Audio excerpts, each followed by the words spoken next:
네, 안녕하세요. 아모레퍼시픽입니다. 앞선 시간에 엔터 분야 그리고 게임 분야에서 메타버스 사례에 대해서 이야기를 들었고요. 저는 뷰티 산업을 대표해서 이 자리에 나오게 되었는데요. 아무래도 아직까지는 사실 뷰티 산업이 메타버스 씬에서 드라마틱하게 성공적인 사례를 많이는 만들지는 못한 것 같아요. 그래서 오늘 시간에는 이 뷰티 산업이 메타버스를 어떻게 구축하고 있는가, 얼마나 멋있게 메타버스를 구축했는가 이렇게 얘기를 드리기보다는 그 뷰티 산업이 메타버스를 왜 관심을 가지고 있는지, 그리고 어떤 관점에서 메타버스를 바라보고 있는지 이런 얘기들을 더 집중적으로 들려드리도록 하겠습니다. 그래서 오늘 저희 강연의 목표는 여기 계신 분들이 끝나고 나서 이 뷰티 플레이어들이 메타버스를 바라보는 관점에 대해서 조금이나마 이해하시고 가시는 시간이 되기를 바라겠습니다. 그래서 오늘 시간에는 먼저 뷰티 산업의 현황에 대해서 간단히 먼저 말씀드릴 거고요. 그리고 두 번째로 뷰티 메타버스의 사례들 몇 가지 소개드리고, 마지막에는 저희 아모레퍼시픽에서 메타버스 프로젝트를 소개하는 시간을 갖도록 하겠습니다. 네, 정식으로 인사드리겠습니다. 저는 아모레퍼시픽에서 메타버스, NFT 같은 웹3 프로젝트를 리드하고 있는 유연동입니다. 반갑습니다. 네, 간단하게 뷰티 산업의 현황 먼저 말씀드리면 글로벌리 코스메틱 화장품 시장 규모는 한 650조 원 정도 된다고 보시면 될 것 같아요. 그래서 사실 매년 한 3%에서 5% 정도 지속적으로 성장을 하다가 잘 아시는 것처럼 코로나 팬데믹이 오면서 살짝 감소를 했고요. 21년에는 19년 수준의 매출을 다시 회복한 실정입니다. 그리고 국가별로 한번 살펴보면 역시나 미국이 가장 큰 점유율을 가지고 있고요. 글로벌에서 한 19에서 20% 정도 점유율을 가지고 있다고 보시면 될 것 같아요. 그리고 저희 한국 다들 궁금하시죠? 저희 나라 같은 경우에는 지금은 한 9위권 정도의 자료가 있는데 한 7위에서 9위 사이를 왔다 갔다 하고 있습니다. 그래서 한국 시장의 규모는 한 13조 원 정도로 생각을 해주시면 될 것 같아요. 네, 마지막으로 글로벌에서 탑 브랜드 컴퍼니들을 좀 살펴보면 미국과 프랑스계 회사들이 글로벌에서 가장 점유율을 많이 가져가고 있는데 로레알이라든가 에스티로더 그리고 P&G 같은 미국, 프랑스 회사들이 대부분 상위권에 있고요.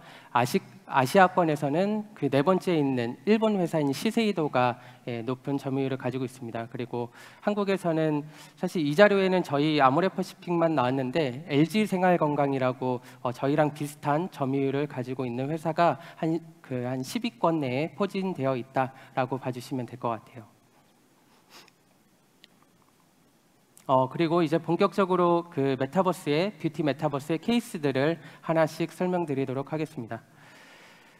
아무래도 여기 계신 메타버스에 관심을 가지신 분들도 이 뷰티 산업에서의 어떤 메타버스 케이스들에 대해서는 많이는 못 들어보셨을 것 같아요. 근데 그럼에도 저희가 앞서 보셨던 글로벌 탑 10 이런 글로벌 뷰티 기업들은 대부분 메타버스를 어떤 형태로든 접근하고 메타버스를 실용적으로 활용하고 있고요. 그렇다면 뷰티 기업이 왜 메타버스에 관심을 가지는가? 저도 이번 강연을 위해서 많은 조사를 했는데 크게 두 가지 관점으로 보시면 될 것 같아요. 하나는 이커머스에서 매출을 좀 증대시킬 목적으로 가상의 매장을 구현하는 형태가 하나고요. 그리고 다른 하나는 브랜드의 스토리라든가 브랜드의 아이덴티티를 전달하기 위한 수단으로 이 브랜드 공간을 구축하는 사례입니다. 그래서 먼저 첫 번째는 저희 가상 스토어 형태의 사례를 살펴보도록 하겠습니다. 네, 먼저 제 이야기를 간단히 드리려고 하는데 여기 앞에 있는 좀 촌스러운 남자가 저고요. 제가 2011년부터 이 뷰티 업계에서 일을 했어요. 근데 그 당시까지만 하더라도 이 뷰티 산업에서 오프라인의 매출 비중이 워낙 컸습니다. 그래서 저도 본사 직원인데 매장에 가서 직접 뭐 판매도 해보고 박스도 뜯고 뭐 샘플링도 하고 이런 활동들을 본사 차원에서 많이 진행을 했었는데요. 그 당시에 그 선배들이 저한테 이런 얘기를 참 많이 하셨어요. 이 화장품은 이커머스나 온라인으로 대체되기가 힘든 산업이다. 왜냐하면 화장품은 다 아시는 것처럼 직접 저희가 발라보고 테스트해보고 어떤 컬러감이라든가 어떤 사용감을 직접 느껴야 되는데 이것을 오프라인에서 직접 해야지 온라인으로 절대 대체할 수 없다. 온라인은 성공할 수 없다. 이런 얘기들을 많이 하셨었는데요. 어떻게 좀 공감들이 되시나요? 네. 사실 뭐 틀린 말은 아니었던 것 같아요. 2011년까지만 보더라도 이 온라인 이커머스의 매출 비중이 한 6.9%에 불과했습니다. 그 당시에도 저희 뭐 뷰티 기업 말고 뭐 다른 B2C 기업들은 10% 이상의 이커머스 매출 비중을 가져갔던 것과 비교해 보면 아무래도 좀 낮은 수치라고 볼 수 있고요. 하지만 잘 아시는 것처럼 온라인이 계속 지속적으로 성장을 해서 2021년에는 이커머스 매출 비중이 한 36% 정도, 한 5배, 6배 성장을 했고요. 지금 아직 통계는 나오지 않았지만 23년 기준으로 보면 거의 50%에 육박해서 이 화장품 산업에서도 이 온라인 이커머스가 가장 중요한 채널이 되었습니다. 제가 왜 이커머스 얘기를 오늘 드렸냐면 이 부분이 저희 뷰티 회사가 메타버스를 바라보는 관점과 연결되기 때문인데요. 사실 이렇게 오프라인에서 온라인으로 디지털 트랜스포메이션 되면서 많은 뷰티 회사들이 많은 어려움을 겪었습니다. 특히 저희 회사처럼 전통적으로 오프라인이 강하고 채널에 강점이 있는 회사일수록 상당히 힘든 시간을 겪었는데요. 네, 같은 실수를 반복하지 않고자 이런 뷰티 회사들이 메타버스를 계속 접근하고 있다라고 봐주시면 될 것 같아요. 그래서 이렇게 좀 메타버스로 통해서 이커머스를 공격적으로 진출하고 있는 브랜드 2개를 오늘 소개해 드릴 건데요. 샬럿 팀버리, 라네즈입니다. 먼저 이 샬럿 팀버리라는 브랜드는 영국 메이크업 아티스트 샬럿 팀버리라는 사람이 직접 만든 브랜드고요. 아마 뭐 남성분들은 아마 다 처음 보셨을 것 같아요. 근데 이 브랜드는 보시는 것처럼 뭐 전체적으로 핑크톤의 뭐 블링블링하고 화려하고 이런 브랜드 룩을 가지고 있습니다. 네, 그래서 그런 관점에서 전체적으로 메타버스 공간도 이렇게 좀 화려한 컬러로 구성을 하게 되었고요. 그리고 몰입도 높은 이커머스를 구현하기 위해서 여러 가지 장치들을 구현해 놨습니다. 이렇게 제품을 클릭하면 제품의 튜토리얼 영상을 볼 수 있다거나 제품 정보를 확인할 수가 있고요. 그리고 조금 더 몰입도 높은 그런 경험을 위해서 아바타를 다양한 형태로 본인이 선택을 할 수가 있습니다. 그래서 뭐 피부 타입이나 뭐 헤어, 뭐 드레스 같은 것을 골라서 이에 맞는 메이크업 메이크업 룩을 제안해 주기도 합니다.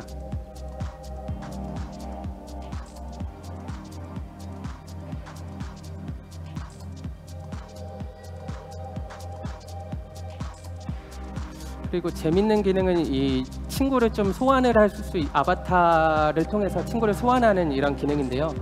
실제로 이 현실 세계에서도 여성분들이 메이크업 쇼핑을 할 때 혼자 하는 것보다 친구들과 같이 하면 이 매출이 구매를 한 1.8배 정도 더 늘어난다는 통계가 있는데요. 그런 점을 착안해서 이 아바타들이 이 메타버스 공간에서도 쇼핑을 할 때 친구를 이렇게 소환해서 같이 쇼핑을 하면 뭐 어떤 이벤트를 더 제공해 준다거나 쿠폰을 더 제공해 주는 형태로 매출을 이끌어내고 있습니다.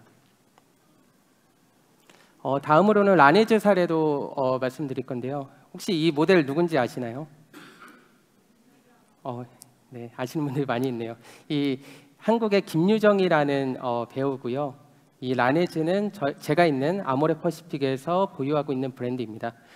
이 브랜드는 원래 중국에서 사실 매우 중국 분들이 많이 사랑해 주시는 브랜드예요. 그래서 아마 매스컴이나 이런 거 통해서 보셨겠지만 중국 분들이 한국에 오시면 정말 그런 화장품 매장에서 이렇게 쓸어 담아 가시고 뭐 이거 주세요 안 하고 이거 빼고 다 주세요 뭐 이렇게 예전에는 사갔다고 하시더라고요. 물론 지금은 많이 좀 그런 경향이 없어졌는데 그래서 중국에서 인기가 매우 많다가 현재는 저희가 북미, 미국 중심으로 마케팅 활동을 많이 하고 있습니다. 그래서 저희 라네즈 US 미국 홈페이지에서 지난달이죠. 예, 지난달에 이 메타버스 공간을 오픈을 했는데요.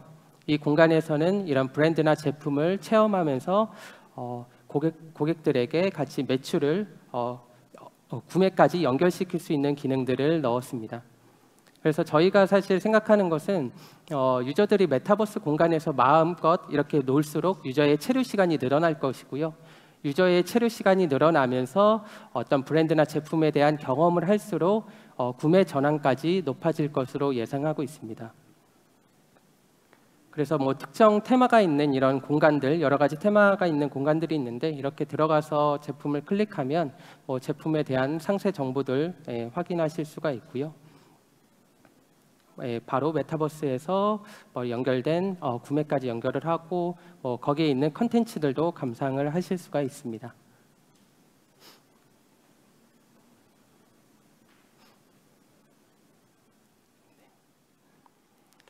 네, 이 맥킨지에서 발행한 그 메타버스 보고서에 따르면 2030년까지 이 메타버스 시장이 5조 달러 정도 될 것으로 예측을 하고 있습니다. 근데 앞서 보셨던 이런 기업 브랜드들이 더 중점적으로 바라보고 있는 것은 이 세 번째 항목인데요. 2030년까지 이 전자상 거래의 80% 이상이 메타버스와 연결된 지점에서 발생할 것이다라고 맥킨지에서 예측을 하고 있어요. 그래서 어떤 가상 스토어의 형태든 혹은 어떤 브랜드를 경험하는 형태든 이 메타버스를 통해서 이커머스로 연결될 것이다라고 예측을 하고 있고요.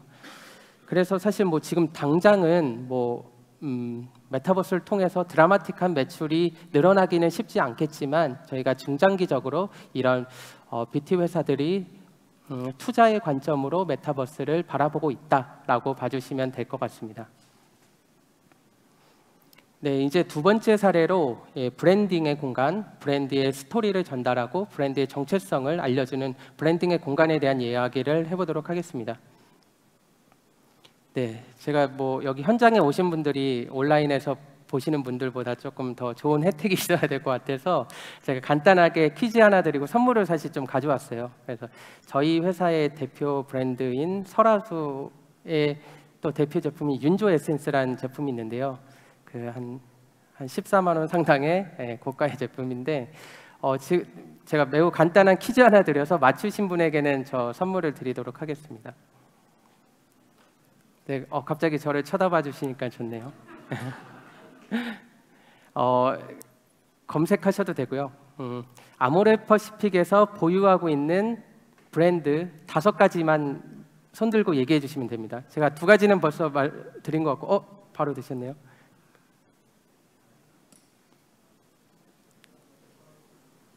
설화수, 라네즈, 마몽드, 더 페이스샵 그리고 또 하나 있는데 죄송합니다. 더 페이스샵은 저희 브랜드가 아닙니다.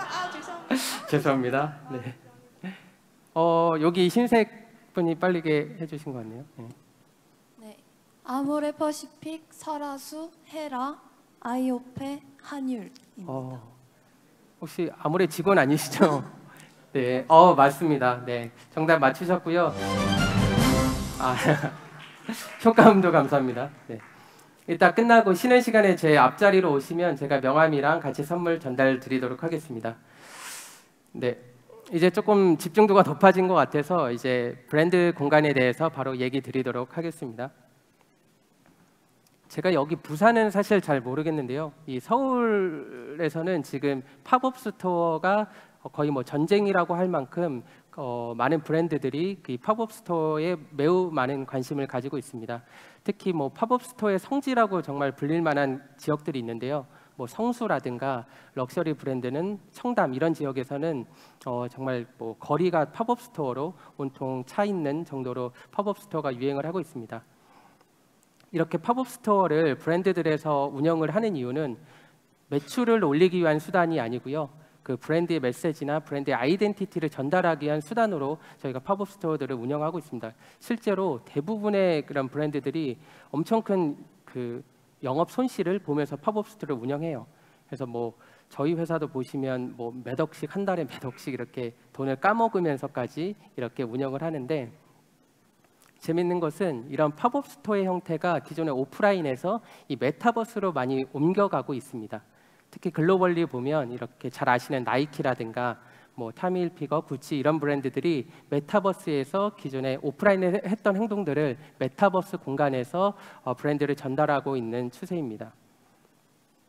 그래서 뷰티 기업에서도 이렇게 브랜딩을 위해서 메타버스를 구축하는 사례 또 두 가지 간단히 소개해 드릴 건데요. 클리니크 그리고 P&G라는 그룹입니다. 먼저 클리니크라는 브랜드 한번 보시면 이 브랜드도 미국의 스킨케어 브랜드고 에스티로더라는 그룹에 속해 있는 브랜드입니다.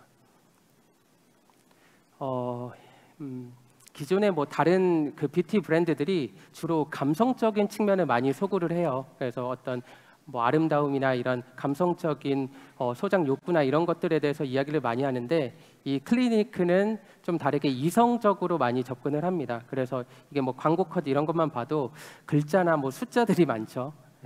그래서 이 브랜드가 지향하는 것은 과학적인 데이터에 기반해서 어떤 신뢰성, 어떤 전문성 이런 것들을 강조하는 브랜드인데요. 그런 그 브랜드의 정체성을 대변해서 과학이나 이런 신뢰에 기반한 전문성을 보여주기 위해서 클리니크 랩이라는 공간을 오픈을 했습니다. 그래서 각각 테마가 있는 공간들이 있는데 먼저 뭐 뮤지엄 형태의 공간에 들어가면 기업의 뭐 히스토리, 브랜드의 히스토리나 아니면 헤리티지를 좀 아카이빙해서 보여주면서 어떤 역사적인 신뢰성을 강조하고 있고요. 뭐 이런 과학, 사이언스 공간에 들어가면 제품의 성분 그리고 임상 실험에 대한 데이터 같은 것들을 이 공간에서 이야기합니다. 그리고 뭐 지식 이런 부분에 가면 뭐 피부 루틴을 알려준다거나 피부 과학에 대한 정보를 제공하는 이런 공간도 있고요. 네, 영상으로 네, 한번 보도록 하겠습니다.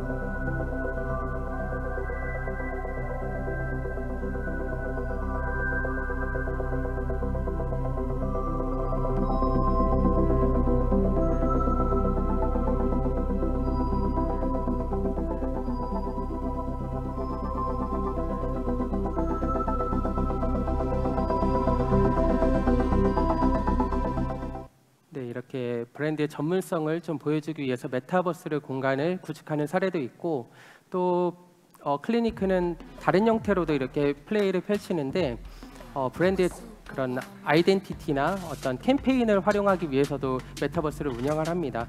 특히 그런 사회적으로 좀 침체되어 있는 이런 특수 피부의 여성들이라든가 유색 인종의 여성들이 메이크업을 자유롭게 할 수 없다라는 이런 것에 착안해서 메타버스 공간에서는 여러 가지 메이크업을 테스트해 볼 수 있도록 직접 이렇게 구현을 해주기도 합니다. I want to see diversity in every aspect of life. Everyone is included. No one is left out. Superwomen, superwoman, you're amazing. No comparing. Superwomen, superwoman, you're a fighter. So fly higher. Superwomen, superwoman, don't give up. 네, 마지막으로 P&G 사례도 말씀드리려고 하는데요. P&G는 저희 아모레퍼시픽처럼 다양한 브랜드들을 보유하고 있는 미국의 대표적인 뷰티 기업이고요. 여기는 뭐 남성분들도 아실 만한 브랜드들이 많을 거예요. 뭐 질레트라든가 브라운 이런 면도 관련 브랜드도 보유하고 있고 생활용품 쪽에 강조된 포트폴리오를 가지고 있는데 페브리즈라든가 다우니 그리고 오랄비 뭐 이런 브랜드들을 가지고 있습니다. 이곳은 앞서 보셨던 것처럼 브랜드 차원에서 브랜딩 공간을 만들기보다는 기업 차원에서 메타버스를 활용해서 브랜딩을 하고 있는데요. 매년 CES에 참가를 해서 기업이 가지고 있는 기술의 혁신, 뭐 기술력 이런 것들을 계속 지속적으로 보여주고 있습니다. 그래서 뭐 2021년에는 P&G 브랜드들의 가상 그 체험관인 그 라이프 랩스라는 것으로 오픈을 했는데 영상 한번 보시겠습니다.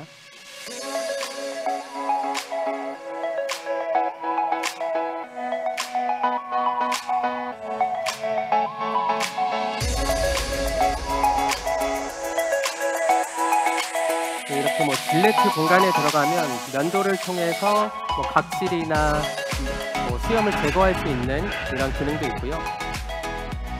부가티라는 그 자동차 브랜드와 코업을 해서 신제품을 내기로 했습니다.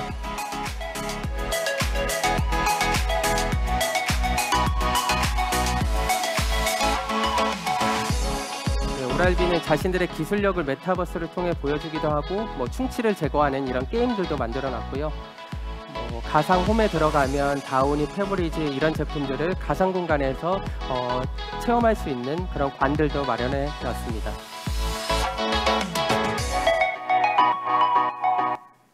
네, 그리고 작년에는 P&G 기업의 뷰티 철학을 전달할 수 있는 뷰티 스피어라는 이 공간도 구축을 했는데 이것은 한글 나레이션이 있으니까 편하게 한번 봐보시면 좋을 것 같습니다.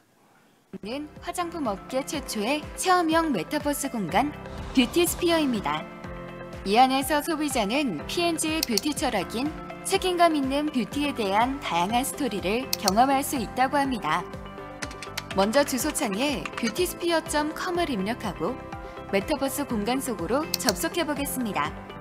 P&G의 뷰티 철학에 대한 간단한 소개와 함께 화면 중심으로 3D 건물과 다양한 키워드들이 등장합니다. 키워드를 클릭하면 그동안 P&G에서 자신들의 뷰티 철학을 어떻게 실현해 왔는지를 다양한 영상 콘텐츠에 녹여내어 소개하고 있습니다. 영상을 감상했으면 좀 더 아래로 내려가 볼까요? 건물 맨 아래층에서는 영국 왕립식물원인 휴가든을 그대로 재현한 메타버스 공간 속으로 입장할 수 있다고 하는데요. 한번 들어가 보겠습니다. 와, 여기가 바로 휴가든이군요. 울창한 숲속에 온 것 같네요. 저기 총 5개의 아이콘을 수집하라는 임무가 생겼습니다. 지도를 보면서 앞으로 이동해 보겠습니다. 저기 나무 아래 초록색 아이콘 보이시나요? 한번 클릭해 볼까요? 와, 아르간 열매를 찾았네요. 아르간 열매에서 나오는 아르간 오일은 피부 미용과 보습에 탁월한 효과를 가지고 있어 높은 인기를 끌고 있는 천연 원료 중 하나죠. 네, 여기까지 그 뷰티 메타버스 사례 4가지 간단하게 소개해드렸고요. 지금 이번에는 아모레퍼시픽의 메타버스 사례를 소개해드리도록 하겠습니다. 먼저 저희가 뉴비티랜드라는 메타버스 공간을 오픈했는데 티저 영상 먼저 보도록 하겠습니다.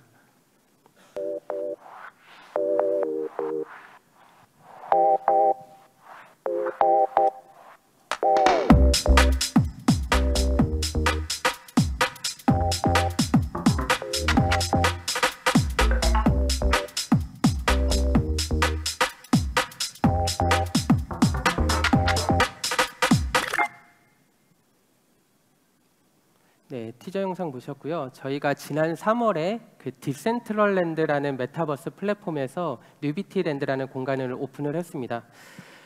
제가 이 뉴비티랜드를 소개하면 가장 많이 받는 질문이 2가지가 있는데, 하나는 그 메타버스 잘 모르시는 분들은 디센트럴랜드가 뭐야 이거고, 그 메타버스를 아시는 분들은 왜 디센트럴랜드를 선택했어? 이 2가지 질문이 가장 많았는데요. 여기는 아마 메타버스 관심이 있으신 분들이 많아서 디센트럴랜드 자체에 대한 소개는 드리지 않고 왜 저희가 디센트럴랜드에 들어갔는지 간단하게 소개해드리도록 하겠습니다. 저희는 먼저 이 웹3 메타버스를 지향하고 있었는데요. 어떤 상호 운영성이나 개방성, 경제성 이런 측면에서 저희가 추구하는 방향성이 웹3와 더 맞닿아 있다고 생각을 했고요. 유저 측면에서도 웹2에 훌륭한 플랫폼들이 많이 있지만 어떤 특정 브랜드를 경험한다거나 아니면 경제 활동을 원하는 이런 유저층과 저희가 함께 플레이를 해보고 싶었습니다. 그리고 2번째로는 미래 가치에 대한 고려도 있었는데요. 잘 아시는 웹2의 제페토나 로블록스 같은 플랫폼은 저희가 그 공간을 플랫폼에서 무한대로 확장을 할 수가 있잖아요. 하지만 웹3 플랫폼들은 NFT 기반으로 유중성이라는 걸 가지고 있죠. 그래서 디센트럴랜드 같은 경우에는 총 랜드가 한 9만 개로 한정돼 있고요. 그리고 디센트럴랜드를 보면 지역마다 어떤 특색들이 존재를 해요. 그래서 예를 들어 베가스 시티라는 지역에 가면 라스베가스를 테마로 하는 공간인데 유흥이라든가 카지노라든가 이런 것들이 발달하고, 저희가 주목했던 지역이 있는데 바로 패션 스트릿이라는 지역이에요. 이 지역에 가면 글로벌 뷰티, 패션 브랜드들이 많이 팝업이나 이런 형태로 많이 들어와 있고요. 저희도 이 공간이 미래에는 뭐 뉴욕의 소호처럼 되지 않을까 뭐 이런 생각을 가지고 미래 가치에 대한 투자의 관점으로도 저희가 들어갔습니다. 그리고 세 번째로는 글로벌 기업과의 협업을 노린 그런 전략이었는데요. 뭐 잘 아시는 뭐 전자 쪽의 삼성이라든가 패션의 D&G, 금융의 피델리티 뭐 이런 업계의 탑티어 기업들이 브랜드들이 대부분 뒷센에 들어와서 다양한 활동을 펼치고 있었어요. 그리고 뒤에서 조금 더 자세히 설명드릴 건데 메타버스 패션위크라고 글로벌 뷰티 패션 브랜드들이 참여하는 이벤트들이 있는데 이런 것들을 통해서 매시브한 트래픽을 한번 끌어오려는 목적을 가지고 저희가 디센트럴랜드에 들어갔습니다. 그래서 뉴비티랜드에 대해서 조금 더 설명드리면 이 뉴비티랜드라는 공간은 이 아모레 퍼시픽이 가지고 있는 뉴비티에 대한 그 가치를 전달하고 브랜드들, 아모레 퍼시픽의 브랜드들의 고객 경험을 증대시키는 메타버스 실험 프로젝트다라고 설명드릴 수 있고요. 저희가 서울 용산에 그 본사가 있는데 뭐 세계적인 뭐 건축가가 지은 뭐 이런 건물인데 그 건물을 모티브로 해서 이 공간도 디자인하게 되었습니다. 그래서 총 3층으로 구성이 되어 있는데요. 1층은 뭐 NFT 캐스트나 포토존 등을 통해서 뉴비티를 즐길 수 있는 팝업 공간을 저희가 마련해 놨고요. 2층에는 그 뭐 설화수, 라네즈, 이니스프리 같은 자사 브랜드들이 뭐 제품을 전시할 수 있는 브랜드 전시관, 그리고 3층은 저희 NFT를 통해서 새로운 아름다움의 가치를 발견할 수 있는 NFT 뮤지엄 이렇게 구성이 되어 있습니다. 네, 뭐 글로만 보시면 좀 어려움이 있으니까 영상으로 저희 공간 소개를 대체하도록 하겠습니다.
네, 저희는 이렇게 공간을 구축하고 일회성으로 이벤트 형식으로 끝내는 것이 아니라 지속적으로 외부의 뭐 프로모션이나 외부 행사와 연계를 하고 있는데요. 대표적인 사례가 바로 메타버스 패션위크라는 이런 행사입니다.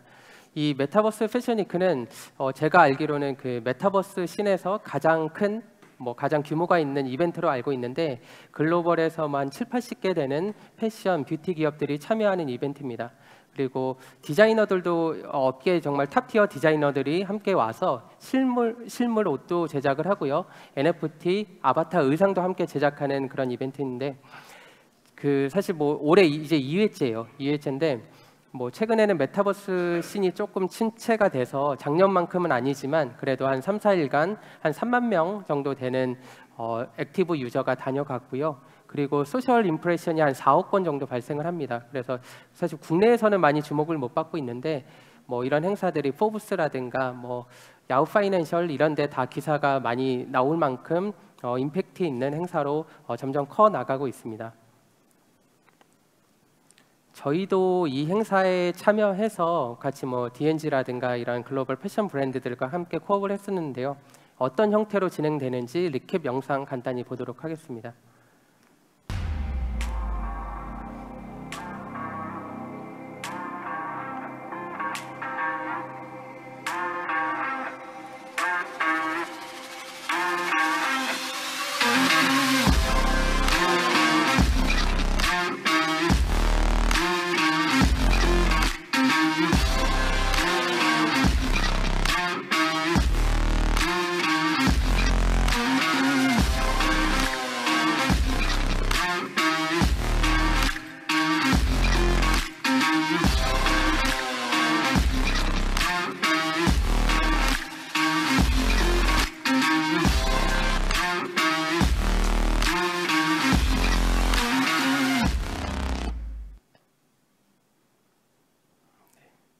네, 저희는 이 뉴비티랜드 프로젝트를 통해서 회사가 가지고 있는 몇 가지 비즈니스 고민을 해결하고자 하는데요.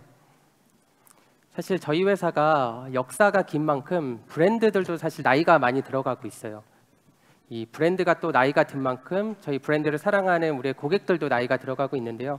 그런 관점에서 저희는 새로운 고객을 좀 만날 필요가 있다라고 생각을 했어요. 그래서 저희가 타겟하고 있는 젠지라든가 디지털 네이티브 이런 고객들을 만남의 장사로 저희가 생각을 해서 이런 디센트럴랜드 프로젝트를 계속 진행하고 있고요. 그리고 또한 새로운 브랜딩의 공간이 될 것이라고 생각을 합니다. 오프라인에서 브랜드가 어떤 활동을 하기에는 제한들이 많이 있잖아요. 브랜드가 어떤 창의력이나 상상력을 발휘하는데 메타버스만큼 좋은 공간은 없다고 생각을 하고요. 비용 측면에서도 차이가 많이 납니다. 그 팝업 스토어 같은 거 앞서 말씀드렸던 팝업 스토어를 오프라인에서 한번 진행하려면 정말 수십억이 들어가는데 메타버스에서는 조금 더 자유롭게 진행을 하면서 전 세계 사람들이 언제든 들어올 수 있는 공간을 만들 수 있다는 장점이 있고요. 마지막으로 중장기적으로 저희는 새로운 커뮤니케이션의 공간을 여기서 만들려고 합니다. 지금 웹2에서 보면 고객과 회사가 서로 소통을 한다고 하지만 실질적으로 보면 회사가 일방향적으로 푸시하는 형태의 메시지를 전달하는 것이 대부분인데요. 저희는 웹3적으로 조금 더 생각하려고 해요. 그래서 유저들도 어떤 소유의 개념을 갖는 그런 진화된 버전으로 저희가 생각을 하고 있고, 그래서 자발적인 유저의 참여를 유도하는 방향으로 저희가 프로젝트가 계속 진행될 예정입니다. 네, 이제 마무리 시간인데요. 제가 이 메타버스 프로젝트 하면서 주변에서 이런 얘기들을 참 많이 하셨던 것 같아요. 메타버스 이제 다 끝난 거 아니야? 언제적 메타버스 하는 거야? 이런 걱정인지 조롱인지 이런 것들을 참 많이 들었는데, 최근에 보면 챗GPT가 엄청난 혁신을 보여주면서 메타버스가 더 올드하고 옛날 기술처럼 보이게 되는 것도 좀 사실인 것 같습니다. 혹시 이 그래프가 어떤 그래프인지 아시나요? 이 그래프의 추이를 보면 한 3개월간 한 220배 정도 갑자기 성장을 하게 되었는데요. 여러분이 잘 아시는 줌의 서비스의 이 그래프입니다. 근데 저희 줌이라는 서비스가 서비스 자체는 변한 것이 없고, 그리고 줌에서 일하는 사람들이 어떤 일을 하는 형태가 바뀐 것이 없이 갑자기 이렇게 성장한 이유는 잘 아시는 것처럼 코로나 팬데믹이 있었죠. 저는 메타버스도 동일하다고 생각합니다. 지금 메타버스 신이 너무 침체되어 있고 이렇게 좀 지지부진하지만 저희가 어떤 변곡점을 만나면 다시 한번 드라마틱한 성장을 할 수 있는 기회가 있다고 생각을 합니다. 근데 그 변곡점이 애플의 비전 프로가 될지 아니면 메타의 퀘스트가 될지 어떤 게 될지는 잘 모르겠습니다. 하지만 저희가 다시 한번 이런 주인공이 될 날이 오지 않을까 생각합니다. 그래서 저희 메타버스 씬에서 일을 하고 계신 여러분들 그리고 저 포함해서 우리에게 정말 중요한 것은 정말 주변의 잡음 이런 것들에 신경 쓰지 않고 그냥 지치지 않고 꾸준히 하는 것이 아닐까 생각합니다. 그래서 메타버스가 다시 주인공이 될 그날을 꿈꾸며 오늘 발표를 마치도록 하겠습니다. 긴 이야기 들어주셔서 감사합니다. 네, 여러분 큰 박수 부탁드립니다. 정말 몰입도 있는 발표였습니다. 곧바로 Q&A를 진행하도록 할 텐데요. 오늘 발표 그리고 전반적인 아모레퍼시픽의 메타버스 혹은 이 뷰티 산업의 메타버스에 대해서 질문 있으신 분께서는 손을 들면 마이크를 전달드리겠고요. 간단한 자기소개와 함께 질문해 주시면 되겠습니다. 손 들어주시면 마이크 전달드릴게요. 네. 너무 다 발표에 포함시켜서 말씀해 주셨나요? 사실은 저 열심히 들었고 또 궁금한 게 있거든요. 네. 그 클리니크 사례에서 보여주셨다시피 왜 피부 색감, 톤이나 아니면은 타입에 따라서 화장품은 표현이 많이 달라지잖아요. 그리고 또 뭐 발림성 같은 것도 그렇고 오프라인이 좋다는 게 직접 내 피부에 어떻게 표현되는지라던가 이런 거를 쉽게 알 수 있다는 건데 메타버스에서 이걸 뭐 체험할 수 있다면 좋을 것 같아요. 뭐 여러모로. 근데 이게 실제로 커스터마이징이 될 수 있는 기술력이 현재 있는 건지 그 부분은 어떻게 진행되고 있는지 궁금해요. 사실 이 부분이 뷰티에서 가장 마지막에 보여줘야 될 단계라고 생각을 해요. 그래서 지금 보여드린 사례에서 보시면 대부분이 어떤 아웃룩적인 부분이 많았는데 저희도 사실 내부에서도 준비를 하고 있고요. 그런 피부의 디테일을 캐치할 수 있는 부분 그리고 그런 피부의 톤이나 여성분들은 톤 같은 것도 매우 중요하잖아요. 이런 톤이나 피부 결 이런 것들을 캐치할 수 있는 기술력이 함께 돼야 되는데 아직 그 부분은 조금 더 시간이 걸리지 않을까 생각을 하고 있습니다. 네, 기대가 됩니다. 앞으로. 네, 앞으로 기대 많이 부탁드립니다. 네, 고맙습니다. 네. 질문 또 받아볼게요. 손 들어주시겠어요?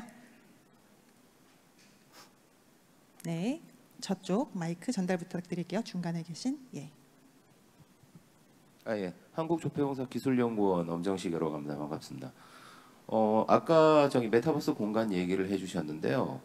보통 제가 알기로 이제 여자분들 같은 경우는 같이 이제 친구들하고 같이 수다 떨면서 이렇게 좀 뭐 올리브영이나 그런 데서 같이 오프라인으로 쇼핑하시는 거 그거 자체를 하나의 좀 어떤 낙으로 여기시는 걸로 알고 있거든요.